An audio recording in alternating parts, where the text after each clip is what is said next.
اوس به واورو د پولي پوري ډراما.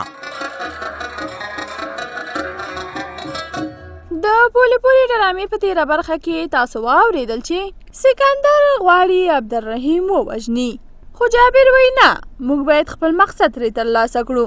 اوس به دا واورو چې ملک غني د امن کمیټې لخوا کوم ځای ته وړل شوی.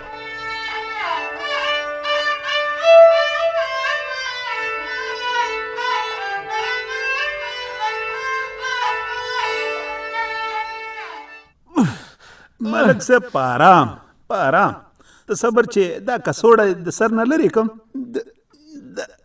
دغه ده زړه مې وچاوده. ګله زما د نیولو مشري تا کوله؟ نه ملک صاحب، په تا پسې لښکر شوی و، ټول کلیوال پکې وو.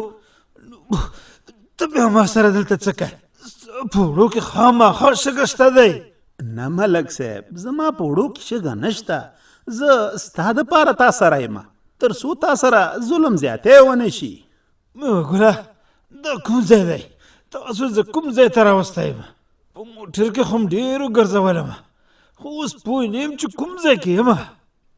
ملک صاحب د ځای غم مه کوه، ته چې په هر ځای کې تا ته زیان نه رسېږي.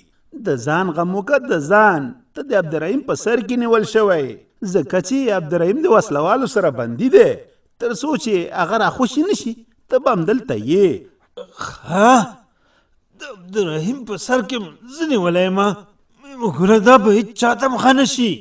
ملک صاحب د دې غوسو نه تېر شه، د دې په ځای کوشش وکړه چې د خپل ځان عزت وکړې، د خپلې ملکۍ خیال وساتې. خدای مکه شمله دې په ځمکه ونه غورځېږي. داسې وکړه چې وسلوالو سره اړیکه ونیسه تر څو عبدالرحیم روغ رمټ راخوشي کړي. ماته د عبدالرحیم څه، ماته د وسلوالو څه؟ مې وګوله دا چې زم بندي کړی یم دا هېڅ ښه کار نه دی. ملک صاحب موږ هم پوهېږو چې ښه کار نه دی، خو د عبدالرحیم د بیرته خوشي کېدو دپاره یوازې همدغه لاره وه. اوس نو خوښه سته چې په وسلوالو زور راولي او که نه.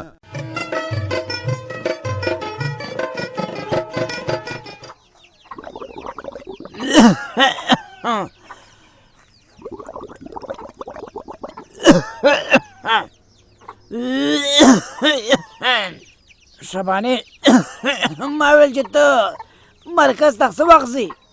زما خو لږ وروسته. ولې تا څه ویل؟ ما ویل چې یو څو بنینو راته راوړې تر څو زه ولایت ته ویسمه او خرڅ یې کړم. بنیانونه؟ دا بد پلاره، دا فکر در سر څنګه یو ناڅاپه پیدا شو؟ او په مرکز کې به بنیانونه چیرته یي؟ که پیدا هم شي نو ستا ته یې کله درکوي؟ ځکه ته خو یې کار کوونکی نه او نغدې پیسې موږ سره اوس دومره نشته چې په نغدو یې راوړم. اوس چې تا ته څه درکوي په نغدو به یې درکوي. ویمه که په نغدو یو که په قرض یې، بس خد بنینونه راوړه، بنینونه چې زه ولایت ته ویسمه او په دې طریقه غواړم چې د زړور خان درک ولګوم. دا به په ولایت کې ګرځوم خرڅوم به. ته ګوره که زړور را سره چېرته مخ شي. خو داسې ووایه که نه. خو دا بد پلاره ته څه پوهېږې چې زړور چېرته دی؟ د هغه په څېر خلک خو ټول په غره کې اوسېږي. په غره کې اوسېږي، خو نن سبا غر وسلوالو سره دی، او وسلوال هغه خلک پرېږدي چې ملک غني ورته معرفي کړي، او د زړور د ملک غني سره اړیکه نه وه. نو تا ته څه معلومات وشو؟ تازه ګل نه مې ټول معلومات اخیستي که نه. سړی په ولایت کې دی، صرف ځای معلومول پکار دي. ته داسې وکړه چې بنینونه راوړه او نورې خبرې مه کوه. دا بد پلاره که زما منې نو د مرکز د بنینونو نه تېر شه، ځکه یو خو دلته دومره شته نه دی چې تا ته یې درکړي، او که ویم نو ډېر به قیمته یي. که زما منې نو داسې وکړه چې ولایت ته لاړ شه، اول ته لیلامي شیان واخله، یو خو په کمو پیسو کېږي او بل خلک یې خوښویم ښه ځکه چې ارزانه دي. نو دغه شان به ته خپل مقصد ته ورسېږې. والا دا دې ښه وویلې. بیا خو په ولایت کې یوسف ته ځان رسومه، په دې شیونو به هغه ډېر ښه پوهېږي ځکه چې دوکاندار دی.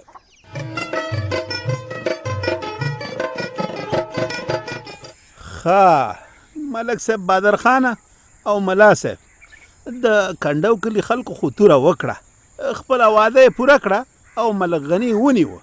اوس نو د وسلوالو سره خبره کول پکار دي چې موږ ته عبدالرحیم څنګه سپاري. میوه ګله عبدالرحیم خو به راته سپاري خو اوس زمونږ غوښتنه یوازې د عبدالرحیم خوشي کول نه دي. ملک صاحب بهادر خانه دا ته څه وې؟ زمونږ به بله کومه غوښتنه وي؟ ملک غني خو د همدې لپاره نیولی شوی چې موږ د هغه په بدل کې عبدالرحیم را خوشي کو. ملا صاحب رښتیا وایي، تاسو سره چې د کنډو کلي خلک ودرېدل نو په همدې وجه. اوس پکې ته بله کومه غوښتنه لرې و ملک صاحب بهادر خانه؟ بله غوښتنه دا ده چې زه د عبدالرحیم ارمان پوره کېده غواړم. وسلوال به د عبدالرحیم د خوشي کېدو سره سره غر هم پرېږدي او له هغه ځایه به ځي. نو ته څه وایې، وسلوال به دا ومني؟ باید چې ورباندې ویمنو. ملک صاحب که زمونږ غوښتنې دوه شي نو کېدی شي چې موږ د عبدالرحیم په خوشي کېدو کې پاتې راشو. هغوی به زمونږ دواړه غوښتنې ونه مني، هسې نه چې عبدالرحیم راته مړ کړي بیا به موږ دلته په ملک غني باندې څه وکړو. زما د خوښ خبره دې وکړه ملا صاحب. موږ ته اول د هر څه نه انسان مهم دی چې هغه په خیر ژوندی را خوشي شي او ملک غني بیرته رخصت کو. پاتې شوې نورې غوښتنې د دې سره به بیا ګورو. سمه ده نو که نه زما په فکر خو همدا وخت و چې غر له وسلوالو څخه خالی شي. ملک صاحب خدای دې پکې خیر واچي چې موږ ته خپل سړی په ګوتو راشي نو د نورو خبرو سره به بیا ګورو.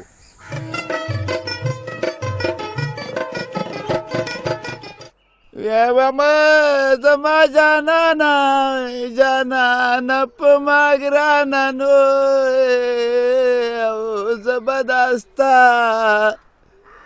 د غمه ټوله او ټوله وطن پرېږدمه یله زار غمه د وطن ټول خوندونه ستا شو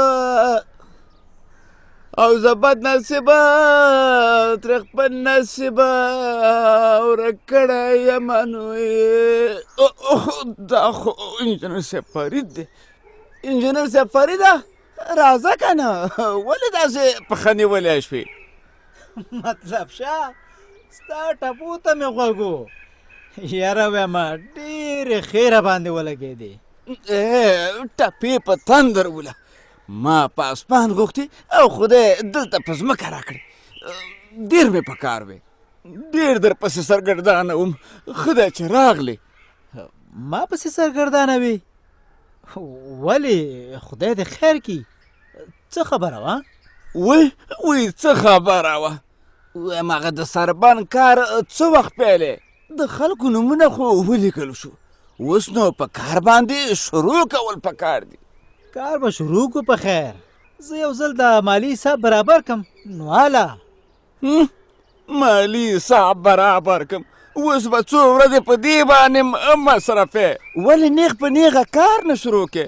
دهقانان دې ټول په تمه کړي دي، هغوی غریبانان به شیبې شماري او ته یې لا فکرونه کې چې مالي حساب برابروم دا کوم هغه کوم. پرېږده سړیه. مطلب شه زم دا شیبې شمارم چې کار له خیره سره پیل کو، خو دا د یوې ورځې دوه ورځو کار نه دی چې موږ ورته بیړه وکړو. خو دومره لټیم نه ده په کار چې په یوه او بله باره باندې ورځې اړوئ. هغه ورځ دې په خپله وویل چې اوس د کار وخت دی، په خوړ کې اوبه نشته، قهوه لږم راګرمه شوه او په غره کې واوره ویلې شوه، نو بیا کار نه شئ کولی. د پسرلي نه مخکې باید هر څه تمام شي. خبره وروسته کوه مه انجینر صاحب فرید خانه.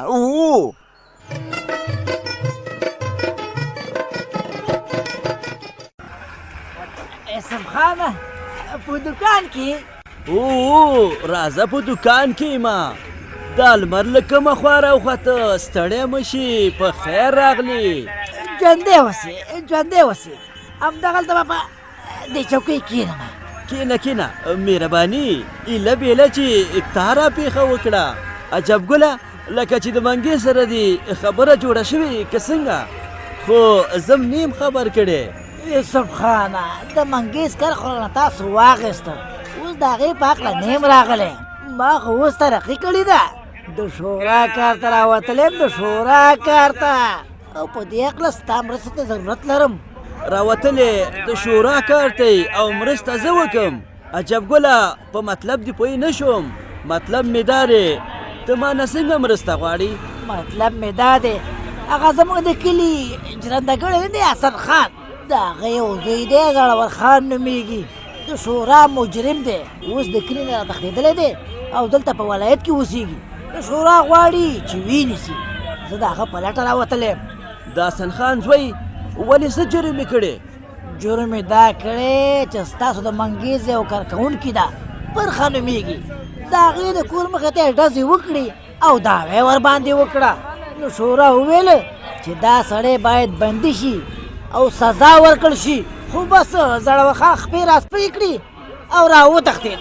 نو اوس ورپسې زه راوتلی یم زه چې هغه پیدا کړم. نو په دې هکله تا نه مرسته غواړم. 20 وارې به د سره مرسته وکړم، خو زه زړور پیژنم نه. د هغه د پیژنګلو نه ته خلاص اوسه، هغه زه پیژنم. بس ته راته همدومره وکړه چې څه لیلامي بنینو راته واخله، زه به ښکاره هغه خرڅوم، په پټه به د زړور لټه کوم. نو دغه شان به زه خپل مقصد ته ورسېږم. بس سمه ده، دا کار به درته همدا نن وکم.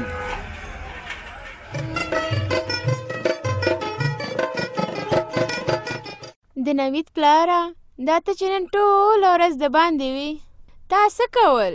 ډوډۍ مې ستا د خاطرې سره کړې وه، خو ستا درک نه لګېده. خیریت خو و خیریت و ګلمینې، د شورا مشري داسې اسانه کار کله دی چې سړی دې په وخت سره چای وڅکي، ډوډۍ دې وخوري، کور ته دې راشي، او بیا داسې یو کار هم ورته مخې ته پروت وي لکه د سربند جوړول.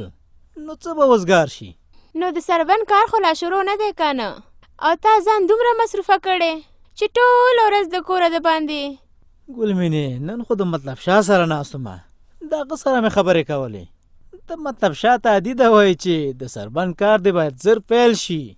نو زه مطلب شاه ته نن سبا وخت ورکومه، ځکه چې زموږ د انکشافي کارونو ملاتړ کوي. څه؟ مطلب شاه او ستا د کارونو ملاتړ؟ ولې دومره حیرانه شوې؟ حیرانه ځکه شومه چې مطلب شاه خو همیش ستا مخالفت کړی دی او اوس دې ملاتړ کوي. کیدای شي څه خپل مقصد یې پکې هسې نه د نوید پلاره څه ستونزه درته جوړه کي؟ نه ستونزه به ولې جوړی؟ او د مطلب شاه به څه مقصدي؟ خو بس همدا مقصد دی که نه چې خپله نیکنامي وکړي، تر څو راتلونکي کې ورباندې خلک باور وکړي او لکه زما په څېر د شورا ټاکنې وګټي. او ګلمینې چې داسې کېږي نو په دې کار باندې زه خوشحالېږم چې یو څوک دې د درغلۍ، دوکې او چل په ځای په عمل او باور باندې ټاکنې وګټي. ښه نو تا وایه چې ډوډۍ مې سره کړې ده، زه لاړه شه ډوډۍ راوړه چې ویې خورو.